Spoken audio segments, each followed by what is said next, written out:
ମୁଁ ରୁଦ୍ରେଶ୍ୱର ମେହେର ଦୃଷ୍ଟି ଶିକ୍ଷା ଅଧିକାରୀ ବୁରେନ୍। ଆଜି ହବିରାମ ବେହେରାଙ୍କର ବିଦାୟକାଳୀନ ଅବସର ସମ୍ବର୍ଦ୍ଧନା ସଭା ଥିଲା।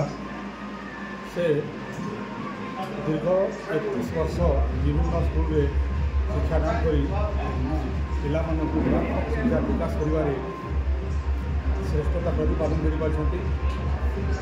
ସେ ଜଣେ ଅମାୟିକ ନିର୍ଭୀକ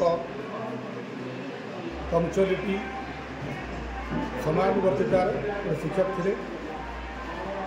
छात्र छात्री मैंने आज उच्च पदवी में अभिषिक्त होती। मनीषर भलमंद वाणी मरवा काले ताहा जाणी भागवत रे बाणी। मु गोटे चाषी परिवार आसी। मोर बापा जड़े आदर्श चाषी थिले।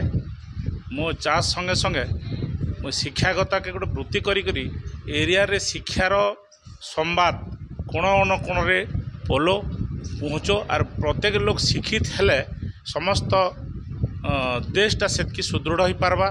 आर शिक्षार उन्नति अवनति जेने सेने शिक्षार सब किसी योजना विफल है। से लगे शिक्षाटा जरूरी अपर्याय शिक्षा प्रत्येक लोग के पहुँचावाटा जरूरी। मैंने कही we down to earth by fate but go to heaven and hell according to our work. प्रत्येक मनुष्य भाग्य को लेकर जन्म हेसन किंतु कर्म अनुपात रे स्वर्ग किंबा नरक। जड़े विशिष्ट कवि कही मानव जीवन नुह केवल वर्ष मास दिन दंड कर्मे जेउ नर कर्मे एकातर जीवनर मानदंड। वास्तव में आज ये अंचल विशिष्ट शिक्षाविद श्रीजुक्त थबिराम बेहेरांकर अवसरकालीन सभा अनुष्ठित होता। आपण मैंने देखिए ये बोड़ेन अंचल गोटे अनग्रसर अंचल थिला। थबिराम बेहेरा दीर्घ 31 वर्ष शिक्षकता करिसेंती। अनेक छात्र छात्री को सफल मनीष करिसेंती। अनेक विद्यालय कामुरी काठीर कुहुक स्पर्श अनेक विद्यालयर उन्नति होईछि। जड़े शिक्षक भाव में नुह जड़े बहुवर्णीय व्यक्तित्व ए अंचल कृषिपाई ए अंचलर आध्यात्मिकतार उन्नति तांकर बहुत अवदान रही। जड़े जगन्नाथ प्रेमी जड़े संस्कृति प्रेमी जगन्नाथ संस्कृतिर विकास पाई एई अंचल रे से प्रयास करुछंती।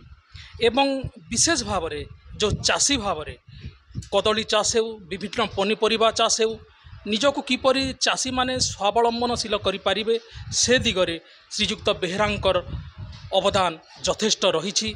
एवं जड़े शांत सरल संवेदनशील व्यक्तित्व छात्र छात्री मानकर उन्नति पाई से माने किपरि आगु जीवे किपरि शिक्षार विकास हेबो से दिगरे से सतत प्रचेष्टारत अछंती।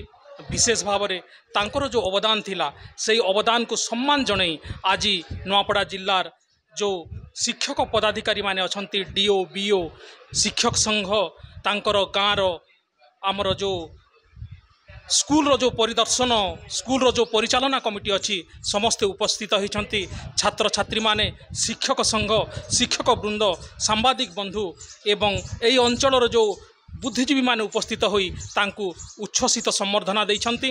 मु मध्य आसिली ओडिशा उच्च न्यायालय माननीय बेहेरा महोदय को भेटिबा पाई तांकर जो अवदान अच्छी तांकु मध्य मु सम्मान जणैली एवं आपण मानकु समस्त को धन्यवाद। नमस्कार।